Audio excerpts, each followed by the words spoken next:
Tuhan, salam damai sejahtera bagi Bapak Ibu semuanya, saudara-saudari, dan anak-anak yang dikasihi oleh Allah.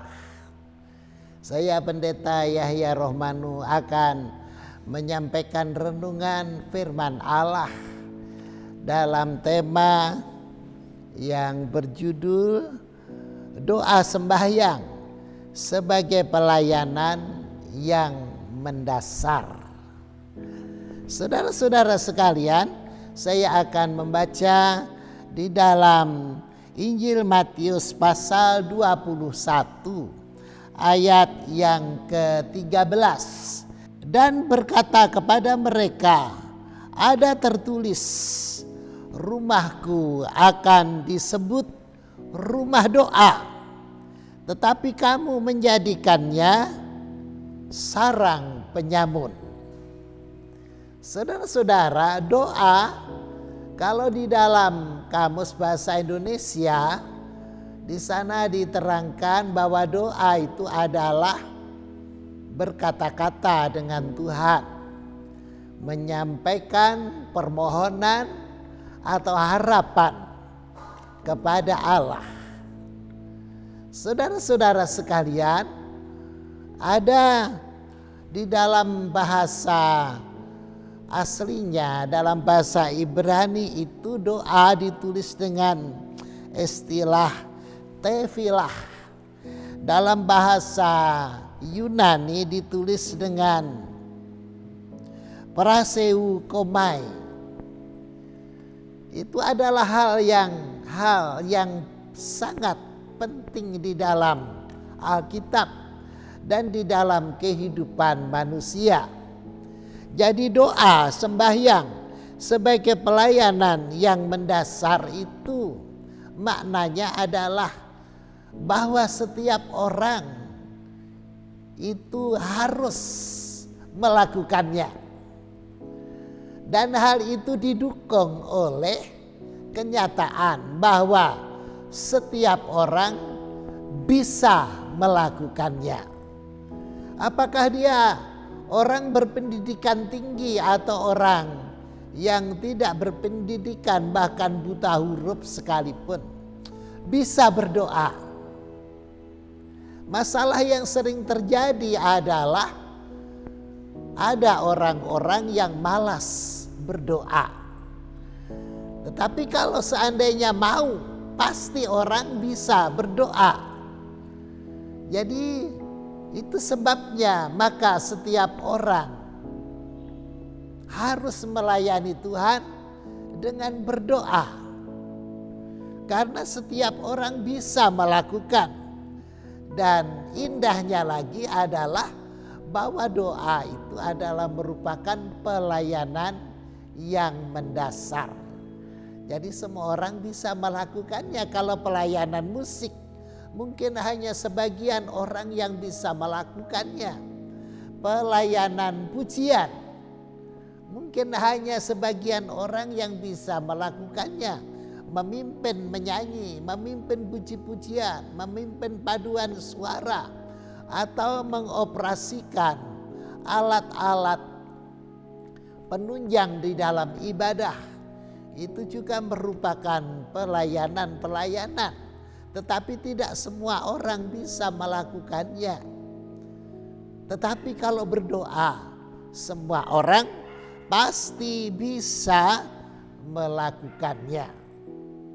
Di dalam Alkitab doa yang terkenal adalah yang pertama adalah doa Yabes.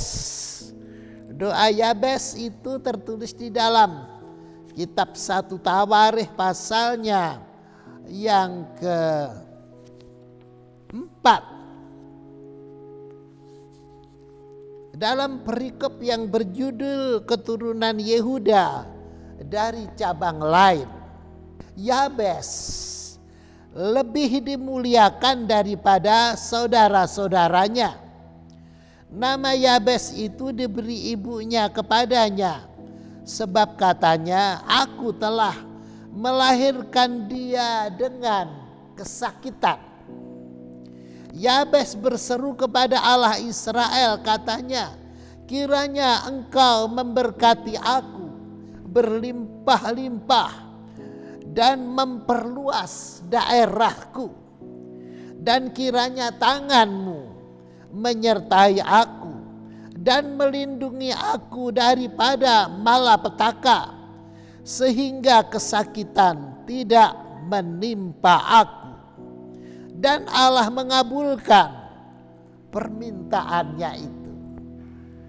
Saudara-saudara, doa Yabes ini adalah idola sekali bagi orang Kristen. Karena apa? Doa semacam ini pasti dikabulkan oleh Allah. Jadi kalau kita berdoa seperti doa Yabes, minta diberkati dengan berlimpah-limpah, pasti dikabulkan. Minta agar supaya daerahnya diperluas, pasti dikabulkan. Minta disertai dalam perjalanannya oleh Tuhan, pasti dikabulkan. Minta dilindungi dengan tangannya Tuhan, supaya kita tidak mengalami kecelakaan atau kesakitan, pasti dikabulkan. Saudara-saudara, itu sebabnya doa Yabes ini merupakan doa yang idola sekali, saudara-saudara. Jadi mari berdoa, silakan berdoa dengan doa Yabes. Yang kedua, saudara-saudara, doa yang terkenal lainnya adalah doa Bapa Kami, seperti yang diajarkan oleh Tuhan Yesus. Di dalam Alkitab tertulis di dalam Injil Matius pasal yang ke-6, ayatnya mulai yang ke-9. Di sana diajarkan oleh Tuhan Yesus demikian. Bapa kami yang di sorga, dikuduskanlah namamu, datanglah kerajaanmu, jadilah kehendakmu di bumi seperti di sorga. Berikanlah kami pada hari ini makanan kami yang secukupnya, dan ampunilah kami akan kesalahan kami, seperti kami juga mengampuni orang yang bersalah kepada kami. Dan janganlah membawa kami ke dalam pencobaan, tetapi lepaskanlah kami daripada yang jahat, karena Engkaulah yang empunya kerajaan dan kuasa dan kemuliaan sampai selama-lamanya. Amin.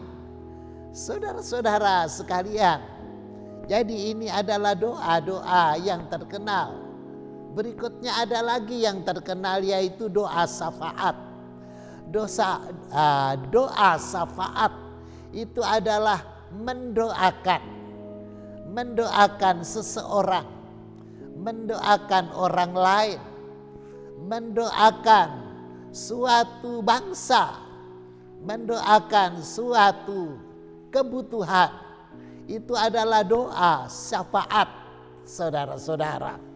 Nah, puji Tuhan, ini adalah doa-doa yang terkenal. Apabila kita belajar dari dalam Alkitab, saudara-saudara, maka doa itu sebenarnya mendominasi sekali dalam kehidupan religius kita.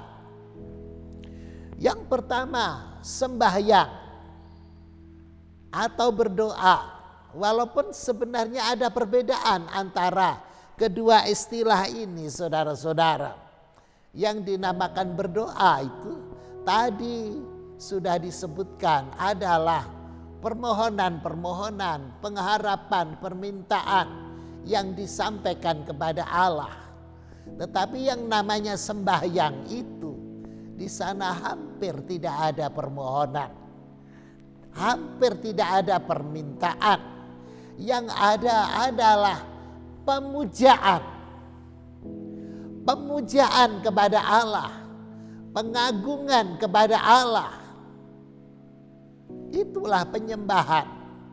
Di dalam Alkitab kita belajar bahwa Allah menghendaki supaya sembahyang, pemujaan kepada Allah ini dilakukan oleh umat Allah yang dipimpin oleh imam. Dan ketika itu di dalam kitab Keluaran pasal 30 adalah imam besar Harun. Allah berfirman bahwa kamu harus membakar ukupan dan wangi-wangian pagi dan petang setiap hari turun-temurun sampai selama-lamanya. Jadi ukupan dan wangi-wangian itu kalau dibakar naik ke hadirat Allah, itu tercium bau yang semerbak harumnya. Itu menyenangkan hati Allah, saudara-saudara. Dan apa yang menyenangkan hati Allah sampai sekarang adalah hal yang sama, yaitu sembahyang. Bila kita mengagungkan dengan kata-kata kita, memuja Allah dengan kata-kata kita, dengan nyanyian, dengan pujian, dengan ratapan, dengan tangisan di hadapan Allah. Ini adalah sembahyang, saudara-saudara. Sembahyang semua orang bisa melakukannya. Jadi doa sembahyang merupakan pelayanan yang mendasar, saudara-saudara sekalian. Jadi kita diwajibkan untuk sembahyang pagi dan petang. Itu adalah amanat dari kitab Keluaran pasal 30, saudara-saudara. Dan juga kita diamanatkan untuk berdoa siang dan malam. Saudara-saudara, itu sebagaimana yang tertulis dalam kitab Timotius pasal yang kelima ayat yang kelima. Dikatakan bahwa janda-janda hendaknya berdoa siang dan malam. Saudara-saudara, kita dulu adalah pasangannya dosa. Kita dahulu adalah gandengannya dosa. Tetapi kita telah bercerai dari dosa. Kita telah menjadi jandanya dosa, saudara-saudara. Jadi kita harus berdoa siang dan malam. Sembahyang pagi dan petang, berdoa siang dan malam. Ini adalah pelayanan yang bagus sekali untuk dilakukan oleh orang Kristen. Diharapkan ke depan, saudara-saudara, gereja-gereja interdenominasi melakukan hal yang seperti ini. Saudara-saudara, itu adalah hal yang minimal. Pelayanan yang minimal adalah doa sembahyang pagi dan petang, siang dan malam. Saudara-saudara, di dalam ayat pertama yang kita baca tadi, dan berkata kepada mereka, ada tertulis, rumahku akan disebut rumah doa, tetapi kamu telah menjadikannya sarang penyamun. Gerangan apa yang terjadi ketika itu sampai Tuhan Yesus mengatakan perkataan yang sekeras itu? Yang terjadi adalah ketika Tuhan memasuki bait suci, yang terjadi di sana, yang ada di sana bukan orang-orang yang berdoa, bukan orang-orang yang sembahyang, bukan orang-orang yang membakar ukupan dan wangi-wangian, tetapi adalah orang-orang yang berjualan. Saudara-saudara, ada yang menjual kambing, menjual sapi, menjual merpati. Ada yang membuka jasa penukaran uang. Saudara-saudara sekalian, jadi Tuhan Yesus sangat geram. Dan Tuhan Yesus memarahi mereka dengan membawa cemeti dan menunggang balikkan dagangan mereka. Saudara-saudara, Jadi ketika itu saudara-saudara, peringatan yang keras diberikan kepada umat Allah. Dan mungkin timbul pertanyaan dalam hati kita, kenapa imam-imam ketika itu tidak melarang kegiatan tersebut? Ya kita tahu sajalah saudara-saudara, mungkin imam-imam mendapat fee dari mereka, dari para pedagang itu saudara-saudara. Dan apakah hal itu bisa terjadi pada zaman sekarang? Tidak menutup kemungkinan bisa saudara-saudara. Dan itu sebabnya kita harus berjaga-jaga supaya kita menjaga kekudusan rumah Allah, kekudusan gereja, rumah Tuhan, hanya sebagai rumah doa saja. Jangan dijadikan tempat berjualan, jangan dijadikan sebagai sarang penyamun. Saudara-saudara, apakah gereja itu berupa gedung? Apakah gereja itu berupa jemaat yang organisme? Apakah berupa sebagai organisasi? Jadi gereja organisatoris, gereja organisme, dan gereja yang fisik. Saudara-saudara, jangan sampai kita memakainya sebagai sarana untuk mengeruk kepentingan pribadi atau kekayaan pribadi, melainkan harus dipakai sebagai tempat untuk berdoa kepada Allah. Saudara-saudara, ketentuannya di dalam kitab 2 Tawarikh pasal 7 ayat 16 sampai 17. Ketika itu bait suci Salomo sedang diresmikan dan hadirat Allah turun. Rumah Tuhan itu dipenuhi dengan asap, saudara-saudara. Firman Allah bergaung di sana. Dan kita baca dalam Alkitab, sekarang mataku terbuka dan telingaku menaruh perhatian kepada doa dari tempat ini. Sekarang telah kupilih dan kukuduskan rumah ini supaya namaku tinggal di situ untuk selama-lamanya. Maka mataku dan hatiku akan ada di situ sepanjang masa. Jadi ini adalah sebuah dalil, sebuah aksioma yang tidak usah dibantah lagi, bahwa rumah Tuhan adalah tempat untuk berdoa. Saudara-saudara sekalian, dan Allah memiliki obsesi ke depan yang sangat besar dan mulia, sebagaimana yang tertulis di dalam kitab Nabi Yesaya pasalnya yang ke-56 ayatnya yang ke-7. Demikian bunyinya, mereka akan menyayangi mereka semua. Mereka akan kubawa ke gunungku yang kudus dan akan kuberi kesukaan di rumah doaku.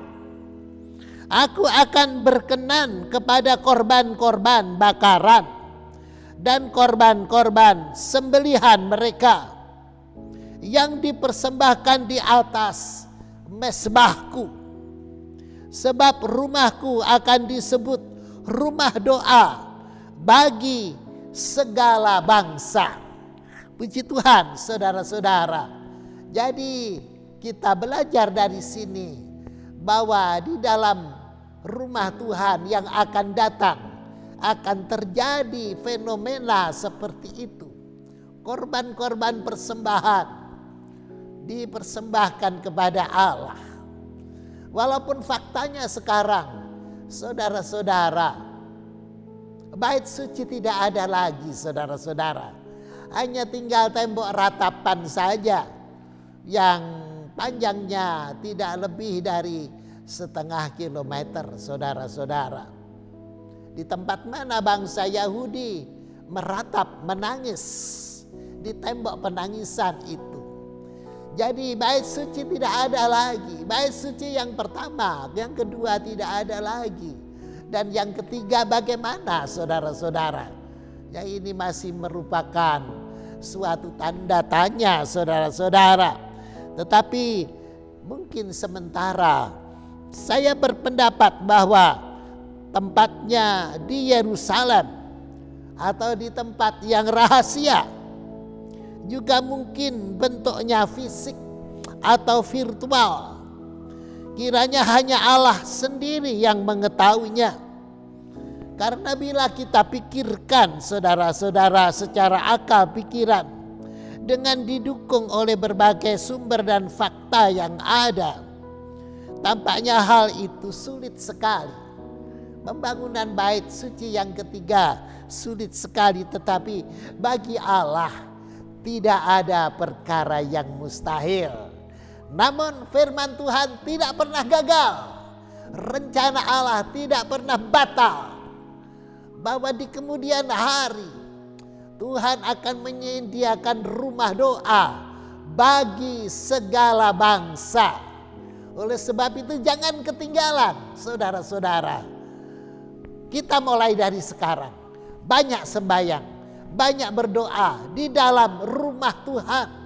Mari dimaksimalkan rumah Tuhan sebagai tempat untuk berdoa, sebagai tempat untuk sembahyang pagi dan petang, siang dan malam, setiap hari sampai selama-lamanya. Puji Tuhan.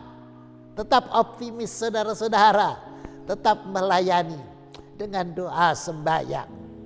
Tuhan memberkati. Salam pengabdian.